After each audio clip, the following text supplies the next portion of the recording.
নমস্কার বন্ধুরা। তো দেখুন এই যে টক করমচা গাছ, এই একটা গাছ 12 ইঞ্চিতে করলে কিন্তু মোটামুটি বছরে দুবার ফল পাওয়া যাচ্ছে। আর সিজনে এরকম হয়। প্রচুর খাওয়া হয়ে গেছে, ভিডিও করা হয়নি যেহেতু বৃষ্টি পড়ছিল, তাই ভিডিও আমি করতে পারিনি। তো আমি বলেছি সব গাছের রেজাল্ট দেখাবো। তো এই গাছটার রেজাল্ট দেখুন, এরকম একটা হার্ডি গাছ, টক করমচার গাছ কিন্তু প্রচুর ফলন হয়। একবার সাইডে আসতে কাছে আসলে দেখতে পারবেন যে এই যে বড় ফল, সাথে দেখুন এই যে ছোট ফল, প্লাস হচ্ছে একটা ফুলও ল্যাপস যায় না।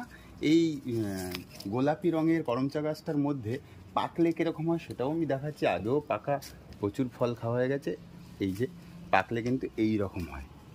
তো দেখেছেন তো গাছটার একটা গঠন দেখায়, এটা আমি খাচ্ছি, খেয়ে আপনাদের দেখাচ্ছি।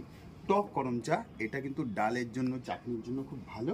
ইভেন করমচা যারা টক খেতে ভালোবাসেন তারা নুন দিয়েও খেতে পারেন, শুধুও খেতে পারেন।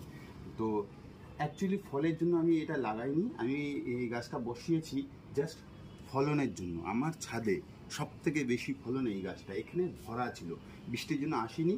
টুকটুক করে সবাই এসেছে, বাচ্চা কাচ্চারা ছাদে আসে একটা করে ছেড়ে। তো গাছের গোড়াটা একবার দেখুন, 12 ইঞ্চি টবের মধ্যে রাখা। আমি সিঙ্গেল করমচা গাছ মানুষ বসাতে চায় না এই কারণে যে করমচা গাছের প্রচুর কাটা হয়, আর সেই কাটায় সামনে যাওয়া যায় না। তাই আমি কি করেছি দেখুন, এই ডালটাকে বাদ দিন, এটা আমি কেটে দেবো। এইখান থেকে একটা বড় ডাল ছিল, এটাকে কেটে দিয়েছি। আর দেখুন এই যে প্রত্যেকটা জায়গায় এই প্রুনিং করা, পুরো এত 4.5 ফুট পর্যন্ত আমি কোনো ডালপালা রাখিনি। যারা কাটার ভয়ে করমচা গাছ বসান না তাদের বলবো তলা থেকে কোনো ডাল রাখবেন না, গাছটা একটু ম্যাচিওর হলে ওপরে ভালো হয়ে যাবে। তো আরেকটা কথা বলছি, এই যে 12 ইঞ্চি টবের মধ্যে এই গাছটা দেওয়া আছে, এই গাছটার কোনো ফাঙ্গিসাইড লাগে না। কেন ফাঙ্গিসাইড লাগে না? ইনসেকটিসাইড খুবই কম লাগে, পোকা মারার ওষুধ না দেওয়া মানে দিনই বললেই চলে। তো এর মধ্যে কোনো পোকামাকড় লাগে না, কোনো ফাঙ্গাস লাগে না। তো ফাঙ্গিসাইডের কোনো ভয় নেই, আপনার ওষুধের খরচটা বেঁচে যাবে। তো দেখুন ফলন, তো এরকম বড় গাছ হয়ে গেছে, বুঝতে পারছেন? দেখুন কত আমার থেকে ছাড়িয়ে গেছে গাছ, আর এরকম ঝাড়।